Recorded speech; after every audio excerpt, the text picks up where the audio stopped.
The paranoid samurai who snapped. On a warm summer's night in The insane case of January Antoine Dixon. 2003, the city of Auckland faced a series of brutal attacks.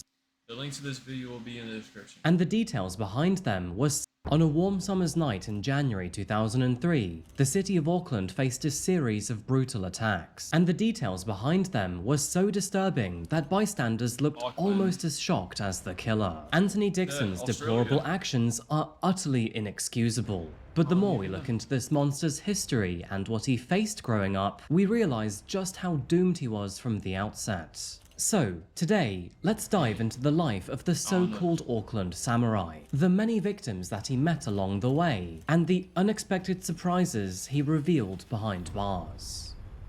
Welcome back to Coffee House Crime, folks. My name is Adrian, and today we're traveling to New Zealand to look at one of the wildest stories I've ever come across. Now, this one will really make you think about the difference between nature versus nurture, because the monster of this story really did have all of the odds stacked against him. By the way, if you like true crime or dark stories, then please consider subscribing, thank you. And now, with that said, please grab yourself a coffee and let's caffeinate while we investigate. This is the case of Antonie Dixon. Coffee isn't too much my forte.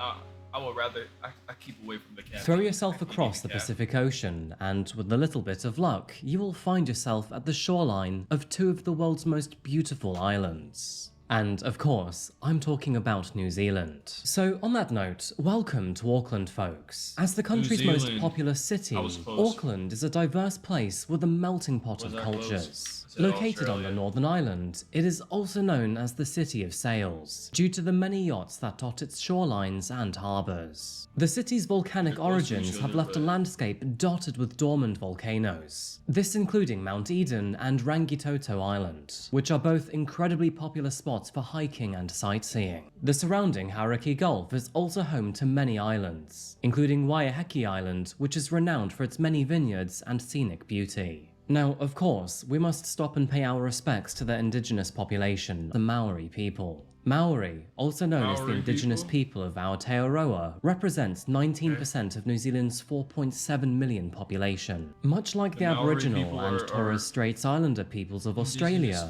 I find their culture and ways of living to be absolutely extraordinary. And for many of us, that fascination does often begin with the haka.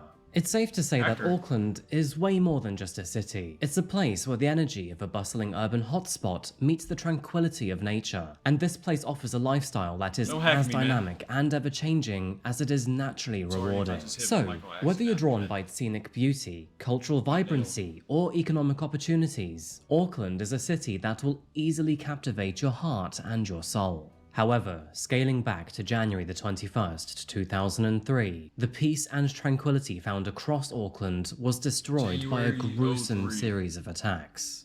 But before we discuss the tragedies that occurred on that fateful day, let us first discuss those involved. And that takes us to the small town of Pipiroa. Found out in the sticks and southeast of Auckland lies a small That seems like a little drive. I can't. It looked like a couple now, hours. the town has always been incredibly small. I mean, back in the early 2000s, it had a population of just 99 residents. Nowadays, it's around 120, so still incredibly small. But three of those living in Pipiroa back in the year 2003, and in a converted shed, were Renee Gunby, Simone Butler, and Antonie Dixon. So, let us first begin with the ex-couple, Antonie and Simone. The two used to be in a relationship, but eventually settled into a friendship once things I know my glasses ain't messing my eyesight up that much. fell apart. Traveling crazy. back 3 years at the turn of the new millennium, and back when the two were still a couple, they lived in a home in the Marcus City coastal town of Beachlands. It was during this time that Simone worked for a shipping company, where Antonie was known to work on cars and also practice his martial arts on the front lawn. Sadly, arguments, mental health, and abuse would eventually drive the two apart, and by the middle of 2002, they were simply two friends who ran a car repair business together in the local area of Pipiroa. Now, apparently, this converted workshop was an absolute mess. It was littered with graffiti, horrendously messy and disorganized, and didn't have anything worth any value. However, despite not holding anything expensive, the workshop was guarded by several surveillance cameras, double slide bolt doors, barred windows, and an entire arsenal of weapons. They got security. This included several bats. They don't got nothing up in there that they need secured. But they got cameras, they got knives, illegal firearms, and a single samurai sword.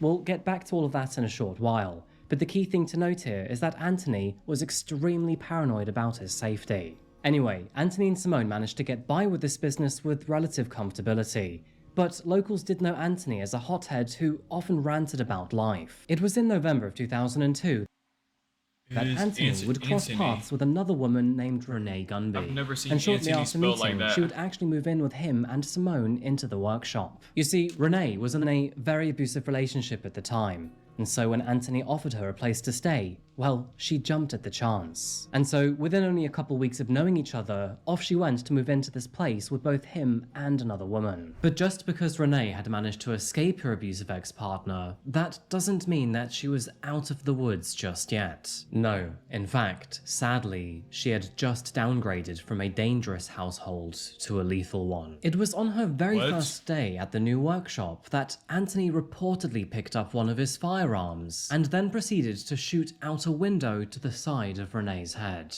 She perceived Antonie's actions as just fooling around and showing off. And the truth is that he probably likely was too. Chill, bruh. But unknown to her at the time, the man was an incredibly paranoid, antisocial, violent, and unstable person. He would become quite possessive over the weeks too. But by the time she realized how unhinged he really was, she was unfortunately What he blicking for, man? And by then, the two had started some kind of strange relationship together. You see, Antonie would often take her phone away and would never let her out of his sight. Put quite bluntly, he was controlling her.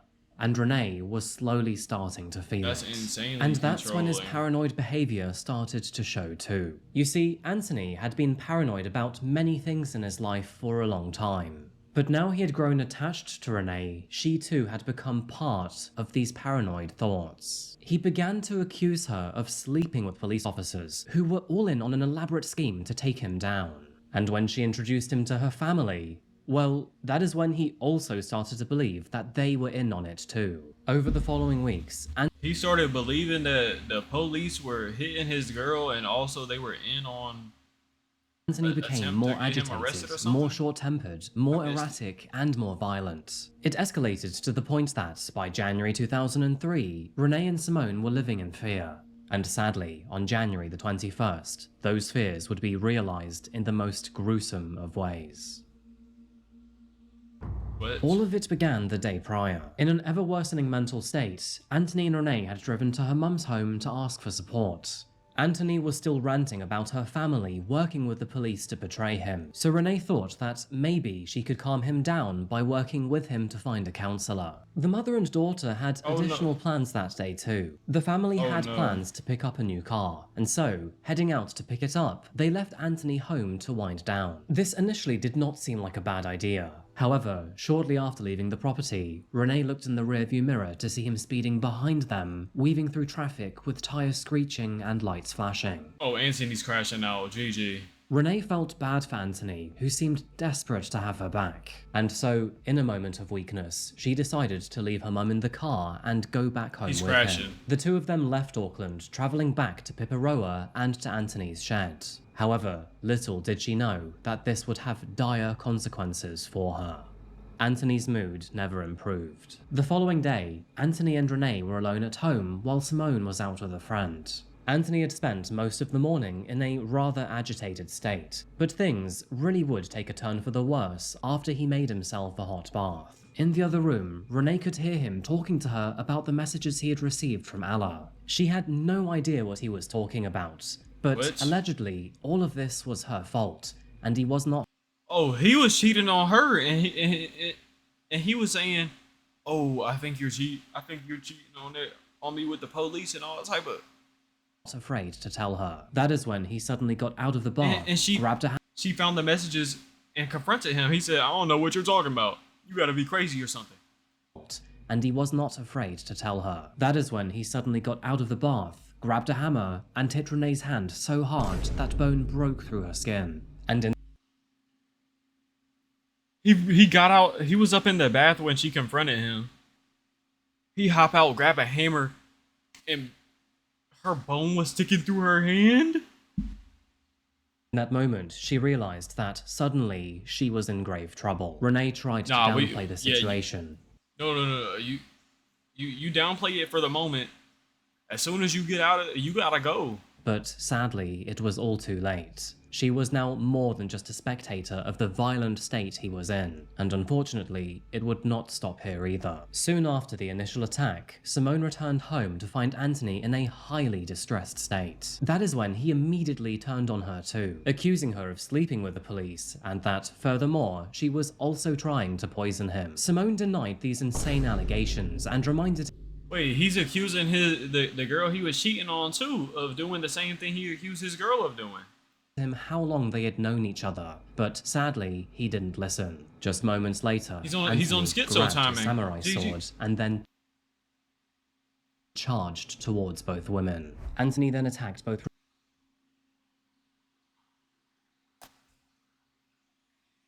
Rewind. So were they both confronting him? Because he said he charged both women. He hopped up out the. See, they confronted him. I guess the other girl was up in the house or something. His main girlfriend, she comes out. Yo, what are these text messages? Who are you texting? This man hop out the bath. With the hammer. Then she pop out. She said the same thing. She's like, yo, so. And then he's like, no. Y'all were cheating on me with the police. Y'all over here trying to poison me. All type of. He grabs a samurai sword. Whoa. Known each other, but Simone denied these insane allegations and Where did the reminded samurai him sword how long come they from? had known each other. But sadly, he didn't listen. Just moments later, Antonie grabbed his samurai sword and then charged towards both women. Antonie then attacked both Renee and Simone with a samurai sword. Through all of this commotion, Renee's left hand was entirely sliced off, and as for Simone, both of her hands were partially severed off too. Their injuries were so aggressive. Both of her. And horrific that the samurai sword had actually shattered in the process. Detectives would later learn that, if it hadn't shattered, Antonie planned to slice both of their heads off too. But when this failed, Antonie What did I just hear? instead grabbed his submachine gun and then fled.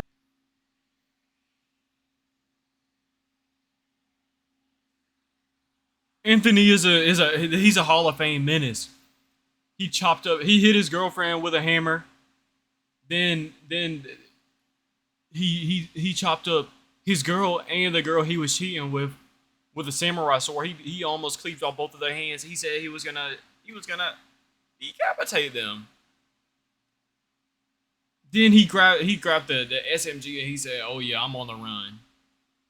Fled the property, leaving both women alive, but deeply injured and traumatized. He then drove 55 miles northwest to the city of Auckland with one goal in mind.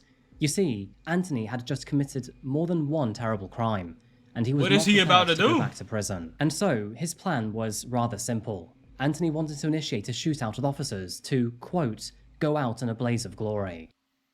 Oh, you could have just did one with yourself.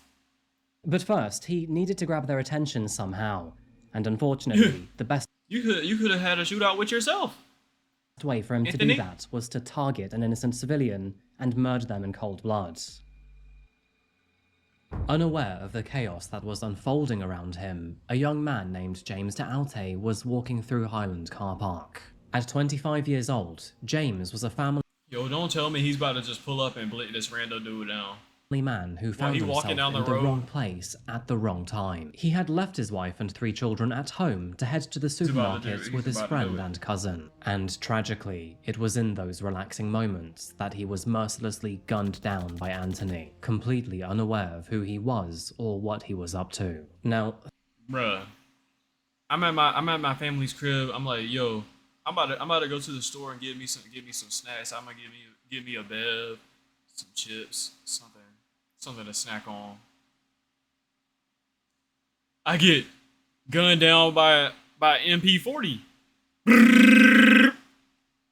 What type of whoa? thankfully, both his What is this? friend and his cousin escaped unscathed. mercilessly gunned down by Antonie, Oh, I think he went to the store with his friends or something. completely unaware of who he was or what he was up to. Yeah, I think R.I.P. to that dude that I was talking about, bro. Now, thankfully, both his friend told- and his cousin escaped unscathed. But for James, it was all too late. His injuries were not ones that you could ever come back from. But Antonie, he had already moved on. Meanwhile, a passerby who saw the attack phoned Antonie is on a crash out. He's the police to Crashing. report that he had just seen a man mow someone down with a submachine gun. Not only that, but he bravely followed Antonie long enough to get a description of his face and his car's license plate. And as you can imagine, Yo, you're bold, bro. You just seen some random dude get for no reason, and you decide to follow the dude that did that. You're a bold person. I gotta commend you, because I would definitely not be the one doing that. imagine this would be vital information I'm going 180 degrees in the opposite direction. for the police who would use it within the coming hours. Throughout the night, Antonie prowled the streets of Auckland, driving 4 miles from Pakurunga to Howick until, eventually, officers tracked his vehicle down. It was in that moment that both parties exchanged a hail of bullets until police decided to back off in an effort to mitigate civilian casualties. With that said, Antonie once again slipped into the darkness of the night. That would be until a couple of hours later, when he was spotted trying to break into a property in East Tamaki, about 5 miles south of Howick. Lock down the And streets. although he had failed This to man get is a into this menace. property, he then made his way next door before taking 2 others hostage. For the next 5 hours, negotiators fiercely tried to talk Antonie out of his madness. I mean, nobody wanted to see any more casualties come from this already gruesome night. But at this point in time, they had no idea which way. Keep in mind, this all originated from, what was it? His girl, or he thought his girlfriend was cheating on him with the police and trying to poison him.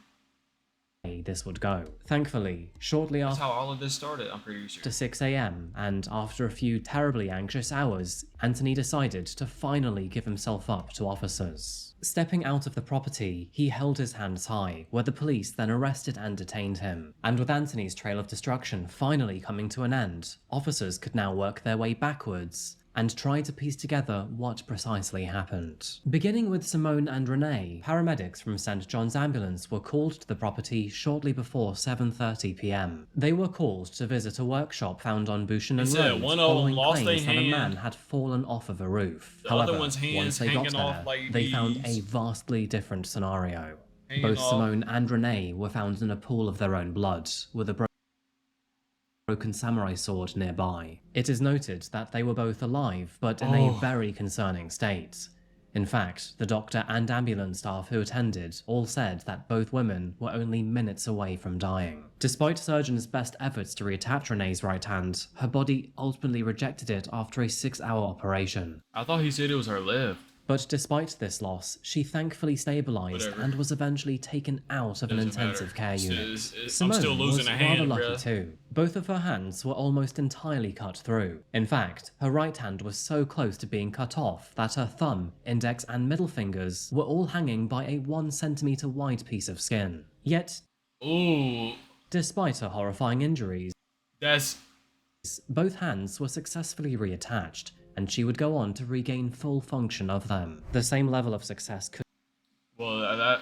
That's a blessing. She both her hands got reattached and she was able to get full control of them back. But personally, I had almost cut off my index finger.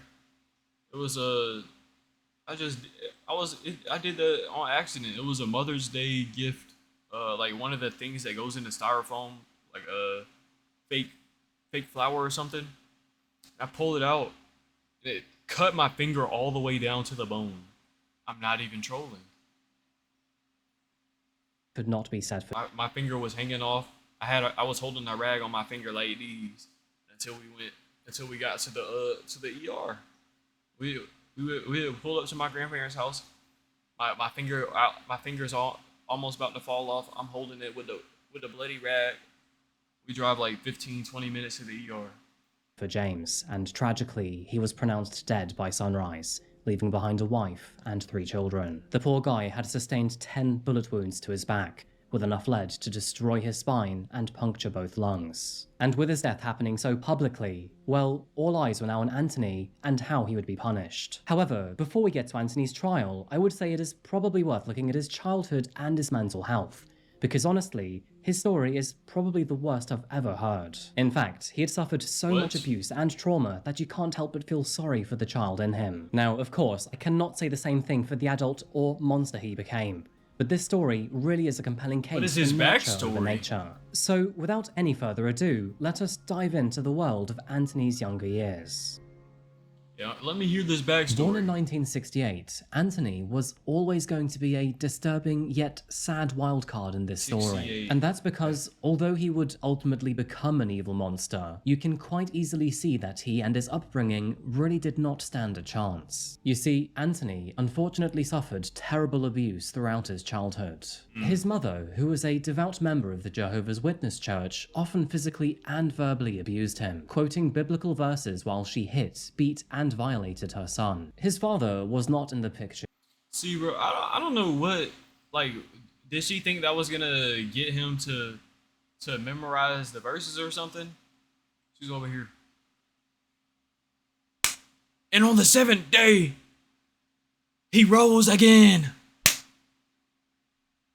Either. Like, what? Likely repulsed by his mother, he would also sadly pass away when Antonie was only 10 years old. This meant that, alongside his sister, he was at the mercy of his mother's evil actions. And because he was the younger of the two, he often received the brunt of her evil. As a result, Antonie was often chained up to a clothesline in the garden, just like a dog. His What? mother, who often referred Oh, mom. to him as the spawn of the devil, was not the only one to beat him either, as she would often call the so-called brothers of the church around her place to help out. Antonie was also forced to be part of pornographic movies and photo shoots made by a friend of the family, who, since then, has been found guilty. To add to this, his mother would routinely sexually abuse him too. In fact, it is estimated that around 20 adults were guilty of this. It is also reported that Antonie could only bark as a child, leading him to believe that he could telepathically speak with dogs. His mother would also padlock him to a fence and ridicule him, instilling a powerful feeling of low self-esteem and self-worth. Put quite bluntly here, his animal of a mother would never let up on her barrage of abuse. And quite understandably, this severely hindered his chance of a stable and happy lifestyle. At the tender age of 10 years old, Antonie was institutionalized. From here on out, his mental health problems became much more evident as he moved through his teenage years. Therefore, as did the frequency with which he was punished for his crimes. Living in a household where the discussion of demons was a regular and natural thing, the young boy started to believe that he had inherited his father's demons, when, in reality, the source of all of his problems was actually just his mother. As a direct result of the abuse, but she got him chained up to the pole outside, talking about some, you're the devil's spawn. Got him chained up outside like a little dog. Then she got the people from the church coming over whipping him. She whipping him while she's reading Bible verses. What type of mom is that? He struggled with his sexuality, but fortunately, Antonie would never go on to inflict the same kind of thing back onto others. Yeah, he just inflicts the damage of a samurai sword going through their hands. Damage done was paranoia. You see, Antonie believed that he was being closely watched and followed by pretty much everyone, and that furthermore, the police and government were out to get him. This even included him believing that commercial aircraft in the sky were actually following him, of course including buses, cars, and pedestrians. And so, from here on out, a very problematic and violent young man was created. In fact, over the following years, he accumulated more than 150 convictions. Many of these convictions were over 150 convictions? for theft and burglary, but there were several drug-related charges too. In total, he'd be jailed 14 times throughout the years, doing many small stints behind 150 convictions, jailed 14 times. Antonie was well known in the area to take methamphetamine quite often, sounds like a good ratio and many of the to me. locals I knew can't him as even cap. unpredictable, aggressive, and extremely paranoid. It is widely believed that during his time with Simone and their relationship, Antonie just about kept himself together. But by the time he became single, the drugs had thoroughly cooked him. And of course, over the following months, we pretty much know what happened next. he had mental issues, or he had issues since he was a child because of what his mom was doing to him, and then he started doing drugs, and that like induced paranoia or schizophrenia or something in him, and he ran crazy and he snapped. That's what that's what happened at the start. During his trial, Antonie primarily claimed insanity as his defense. He appeared wild and wide-eyed with an unusual haircut, and photographs of his appearance were wide. Wait, he got the haircut of that one the one character from Sesame Street.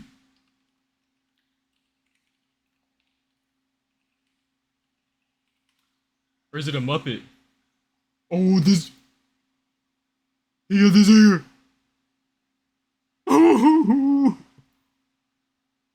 That's what his hair looked like. Widely published in major newspapers around the world. His psychiatrist told the court that throughout both of his assessments with Antonie, he observed some rather strange abnormality in his mental state. Antonie spoke about wanting to take his own life and murder other people, and he was both obsessed and convinced that he was at the center of a conspiracy. Those who knew Antonie spoke of his moods as similar to being possessed, and some believed that he had do we think this guy has a conspiracy around him? Would talk about him being physically know abusive what type of towards them, conspiracy where this others would be. spoke about how he sometimes foamed at the mouth whenever he was in one of his episodes. A medical examination of Antonie Foam in front of the concluded mouth. that he was high on pure methamphetamine, also known as P, during the time of the attack. Now, this could explain some of the impulsiveness of his actions, and even the delusions he was experiencing at the time. However, of course, the drugs do not nullify or excuse his actions. And so, ultimately, Antonie was found guilty of murder, wounding, kidnapping, shooting at police, and aggravated burglary. As a result, he Man, R.I.P. to that random dude, bro. He literally went to the store. He was out there with his homies, his friend. What was it? His friend and his cousin. His friend and his cousin. They stayed up in the car. He walked up in the store. He was like, "Yo, y'all want me to get y'all anything?" He went up in the store, probably got like a pack of Skittles, a couple of drinks or something, and some chips. This man come outside, or he's walking in there. He gets MP40. he received a life R.I.P. to bro. He did not even deserve that. sentence, shooting at police, and aggravated. He could have just walked. He could have walked up to a cop and started shooting. He decided to shoot some random dude. He said he wanted to go find some cops and go crazy, but he found some random dude. As a result, he received a life sentence with a minimum non-parole period of 20 years. And just a side note here, but he was acquitted of 5 charges of attempted murder. Nevertheless, He was acquitted for 5 attempts. Antonie appealed his conviction to the Court of Appeal of New Zealand, What? arguing that the trial judge How failed was he to properly acquitted? instruct the jury on the law relating to insanity, and that, furthermore, the jury should have had the option of a manslaughter verdict. To many people's surprise, the Court of Manslaughter? Appeal overturned his convictions on September the 7th, 2007. What do you mean manslaughter? He hammered her hand in. She got bone sticking through her hand. Then he pull up samurai sword. He go, hung. He chop off one of their hands clean off. No reattaching that hand. The hand is gone forever. The other one, both her hands hanging off like these. Her hands hanging off by a thread. Look, they said it was hanging on by a piece of skin. If it wasn't hanging on, her hand would have been gone. Luckily, she regained all functions in her hand. Then he was like, "Oh yeah, I already chopped up their hands. I'm pulling out the big guns." He pulled out the machine gun and just drove and shot some random dude. Where would that be manslaughter? That's straight attempts and M's. Therefore ordering a retrial in the following year. This retrial began in June of 2008, ending 2 months later on July the 30th, 2008. However, yet again, the jury found him guilty, and so as a Yes. result, Antonie You're was guilty. remanded in custody, pending sentencing on February the 5th, 2009. It is reported that he Guilty as intended fuck. to appeal the second trial's outcome too. However, and this is a very big however by the way, But on February the 4th, 2009, and only one day before his scheduled resentencing, Antonie was found dead in his cell. Forensic officers concluded that Antonie had successfully taken his own life behind bars, therefore avoiding his resentencing. It was also noted that Antonie was seen by a psychiatrist only a few hours before his death, and that a psychiatrist thought that he looked unwell and needed urgent supervision and medical Who left that assistance. in the cell, bruh? Who left that up in the cell, bruh? Who let him do that? Well, it was too little too late, because only a few hours later, Antonie was found with fatal neck and head injuries. In addition to this, and rather quite curiously, but on the day of his death, his lawyer had actually told prison guards that Antonie had not taken his medication, and that, furthermore, he reported that he'd been beaten up by several inmates in the days prior. So it looks like Antonie was thrown into the dark seas of grief and forced to relive the abuse that he'd experienced as a child. So this very well could have thrown him over the edge. But then again, he did kind of say that he intended not to go back to prison. So here are a few additional side notes, but Antonie actually tried to attack his lawyer only days before his death. He did this by concealing a makeshift weapon which he hid in his shoe. He tried to shank his lawyer? To try and stab him. He also tried to blind a fellow inmate by gouging his eye out with a fork, which later required Yo, what's up with Antonie, bruh? He chopped off 2 girls' hands. He machine gunned some random dude. He shooting at cops. He tried to stab his lawyer with a shank, and tried to. What's up with him? And although it's not known if the eye survived or not, it is clear to see that Antonie was in a very aggressive, paranoid, and unwell state of mind. Now, it's worth noting here that, regardless of the problematic childhood that Antonie experienced, many others go through the same cycle of abuse and choose to break the generational chain instead. And sadly, as a result of all of this, James Taoute, the most prominent victim of this terrible story, should still be alive today. James left behind a partner and 3 children, ages 8, 4, and 1-year-old. His death was entirely senseless, and left many people with an open wound for the rest of their lives. James is described as very open and forthcoming to people. He was a devoted father, a terrific partner, and a real family man. And it's a real tragedy that he can't be with them today. Now, surprisingly, Renee and Simone both kept in touch with Antonie after his arrest. This obviously— Y'all keeping in touch with him after his arrest? Violation. What you mean you keeping in touch with him? He chopped off one of your hand. Your right hand gone. You got no hand for the rest of your life. The other one, and I'm pretty sure the one who got her right hand chopped off, that was his girlfriend. He was cheating on her with this other girl, right? This other girl, she got both her hands chopped off. They hanging off like these, hanging on by a thread. And y'all still in contact with him? changed after his death in 2008, which is probably a good thing. I guess you could say that the distance could now allow them to emotionally heal. When asked why she held on to him for so long, Simone answered, "I thought that with love and compassion, patience and understanding, I could make him good and well and happy and balanced." She did say, "I can fix him." Simone no longer thinks about her ex-partner, but she does advocate for a safer world for women and partners in abusive relationships. Do you think she could fix him? In March of 2016, Renee was arrested after a covert police investigation called Operation Bunk targeted a methamphetamine distribution chain. She pleaded guilty to 9 charges of possession or supply of the Class A drug, totaling 382 grams over 3 months, and 2 charges of possessing iodine, which is used in the manufacturing process. Hopefully, she has now been rehabilitated and will remain out of trouble. And on a lighter note, and in rather typical New Zealander humour, I guess someone had to go ahead and make this for a movie poster. But don't hold Who did this? your breath. I don't think we're going to see this in cinemas anytime soon. I do have to say that the artwork is pretty good though. Anyway folks, I'm going to wrap this that was pretty good artwork. I don't know if it was AI or something, but who did that, bruh?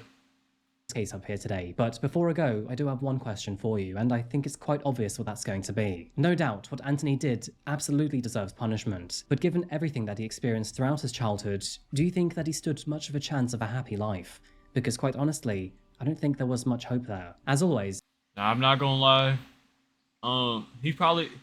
He could have lived a happy life with a lot of trauma, But this man, he once he started doing the drugs, the trauma came back up, and then it probably made him into it probably made him into paranoid, schizophrenic something like that. Because off of drugs you can become paranoid or schizophrenic. That man, he went crazy off the drugs. Please share your thoughts in the comment Off the section down below. walls. I'd love to know what you think. Just to make it very clear here, by the way, but I do not sympathise with Antonie or his actions. However, I do think that it's very important to look at one's childhood to see where that trauma and then... Yeah, his mom is crazy too. She was over here. She was whooping him while reading Bible verses. Letting other dudes from the church who he don't even know whoop him. Then she had him tied up to the clothesline outside like a little dog. All type. Yeah, bro.